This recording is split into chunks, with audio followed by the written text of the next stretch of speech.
everybody, welcome to Ava's Weekly Recap, Week 3, where we talk about me, Ava, trying to get my first flip at the age of 17 with the help of the Milwaukee REIA Mentoring Program. First, we do a week overview, and then we talk about the lessons I learned. Week 3, let's get into the video. So for my week overview, I always like to start off with the numbers. Here are my numbers for this week. You know me, cold calling machine, did about 20 hours worth of it this week.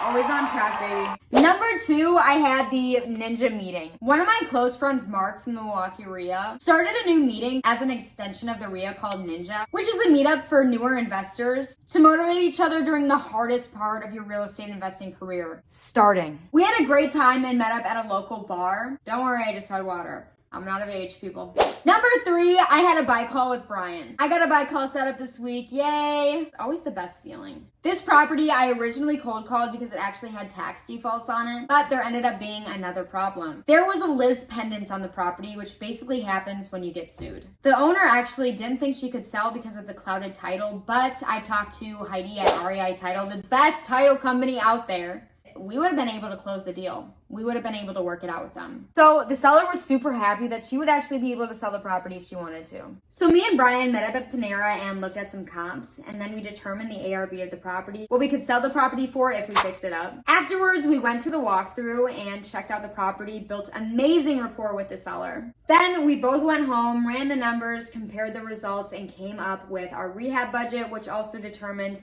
how much we could offer for the property. And what we offered for the property was less than what they bought it for, which resulted in our offer getting rejected the next day. The good thing is though, there is a good possibility they'll come back to us in the future because we're actually able to buy the property with a clouded title. This specific property, it's super hard to get bank financing on because of that clouded title. So that actually is a huge motivator for her to sell it to us in the future. So you never know, people. She could come back. She could come back. Number 4, after that buy call, I went straight to the Brewers game with the Milwaukee REIA Mentoring Program. It was just a fun little get together. We talked about flips, real estate, but we also just talked about life, and I had a bunch of fun. Because everyone has the same goal there. We're all working towards the same thing, and we all can motivate each other. Number 5, I met up with an agent. After I posted that first weekly update video, an agent actually reached out to me, and we decided to meet up. We went to Starbucks, but of course this happened first. I went to the wrong Starbucks and it is completely 100% my fault. Such an idiot. Yeah, don't be like me. Just don't be like me. Make good impressions. Just kidding, he was so nice about it, so we're good. This guy, Todd, has been through it all. He was just a wealth of knowledge, and it was so fun just to be able to hear all his stories and pick his brain about real estate. He's an agent, an investor, has been through market crashes, and so much more. It was just so good hearing his experience and his advice. You guys, put yourself out there. Learn from others and make their time worthwhile. Number 6, I drove for dollars. Okay, this is gonna sound really weird, but if you guys have a significant other or just a really close friend, make driving for dollars a fun date night. So I told you it was gonna be weird. So me and Ben do this every single Thursday where we'll go to get something to eat and then we'll go driving for dollars, turn up the music really loud and just have a fun time. We'll just treat it like a date night.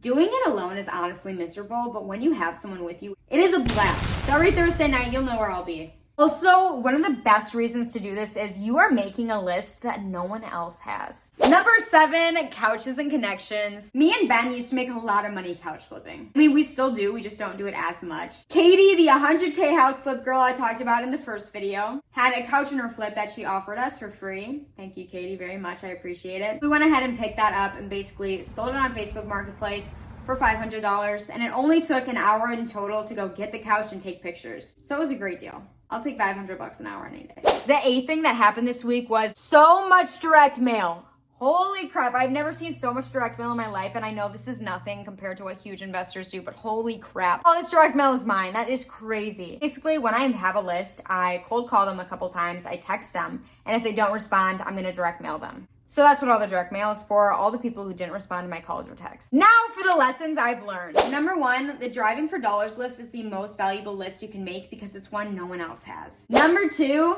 you can learn so much in just an hour-long meeting with someone who's really experienced. Number 3, just because your offer doesn't get accepted doesn't mean it won't later. And that's all for today's video, guys. Thank you so much for watching the weekly update for week number 3. Will I get a flip in week number 4? I don't know, but you're gonna have to watch and find out. And I'll see you in the next one. Bye, guys.